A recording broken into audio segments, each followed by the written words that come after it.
Julia Lee, an equity strategist with Bell Direct. Lots to talk about this week, but I wanted to kick off with the US Federal Reserve's interest rate meeting, which was in the week past. Now, what we have seen from the Federal Reserve is a decreasing expectation around interest rate hikes in 2016. If we have a look at the December meeting last year, the Federal Reserve was forecasting that by the end of 2016, interest rates in the US would be at 1.25% to 1.5%. Now, just 3 months later in March, those expectations were down to 0.75% to 1%. And now in June, only expecting an interest rate band of 0.5 to 0.75% by the end of 2016 in the US. Now, I guess this is bad news for central banks around the globe that had been hoping that the US Federal Reserve would have done most of the heavy lifting for them by raising interest rates and making their currencies more competitive on the global stage.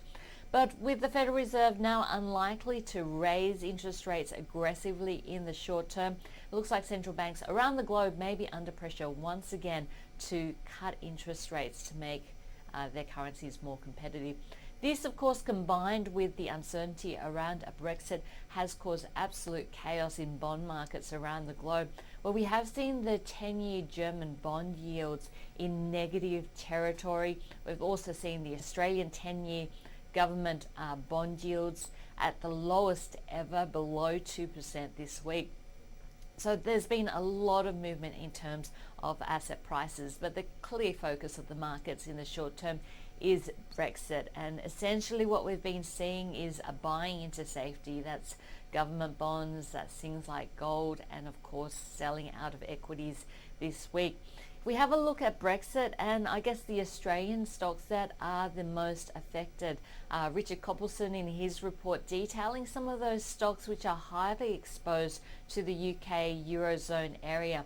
And just having a look at some of those companies that do make a significant portion of their revenue and earnings from offshore. If we have a look at companies that make 100% of their revenue from offshore, this is companies like Macquarie, Atlas, as well as CYB. 95% or more. We've got stocks like Henderson Group, ResMed, Ansell, Amcor, Cochlear and CSL. Lots of healthcare companies in there exposed to the euro as well as the British pound and European currencies.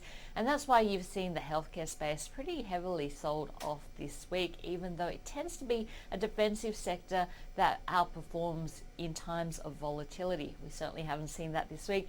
And stocks making 80% or more of revenue from offshore, Brambles, Sims Group, as well as Computershare. If we do see a remain, we could see an uptick in some of these stocks, but most of these stocks have been under pressure this week because of fears around a Brexit.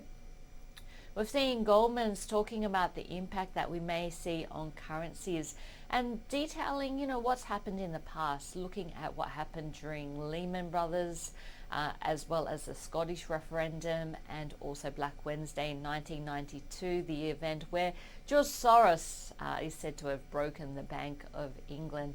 Now they're saying that if we do see a Lehman's type event, what we could see is the sterling falling 11% against the trade-weighted index of developed currencies, the euro down by 4%.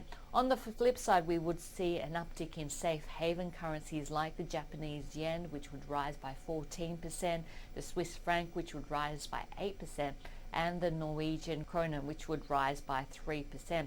We've also seen Capital Economics come out to detail some of the scenarios. Of course, if Britain was to remain in the European Union, that would be the most positive scenario for the economic outlook. If we did see a weak remain or weak Brexit, then that would lead to uncertainty in terms of economic growth. A weak Brexit could mean another referendum down the track. If we saw a firm Brexit, well, of course, that would be the most negative scenario in terms of economic growth.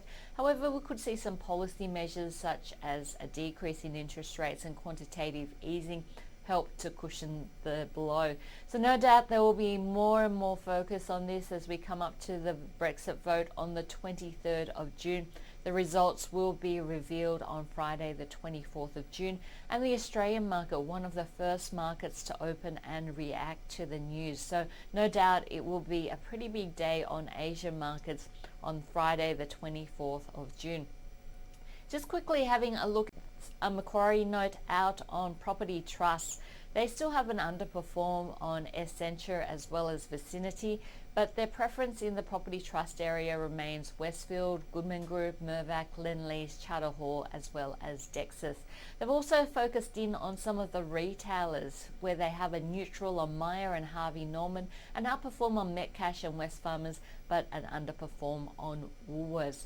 And finally, with all the macro risk involved in the markets at the moment, not a lot of people focusing in on financial year end, which is coming up rapidly here in Australia.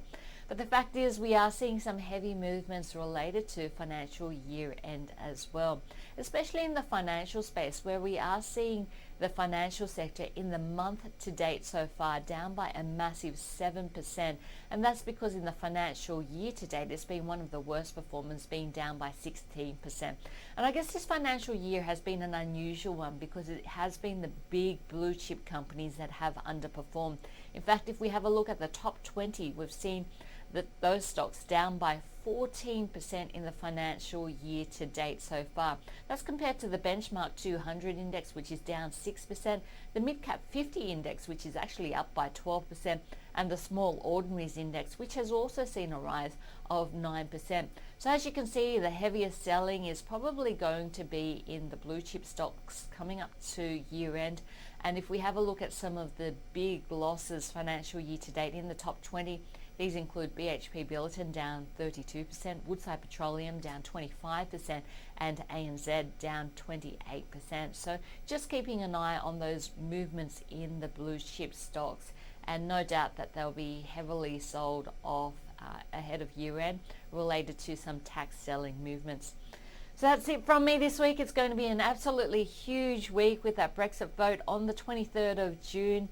The key in investors' minds, and the Australian market, one of the first markets to be reacting to the results of that vote. Hope to see you next week. I'm Julia Lee, an equities strategist from Bell Direct.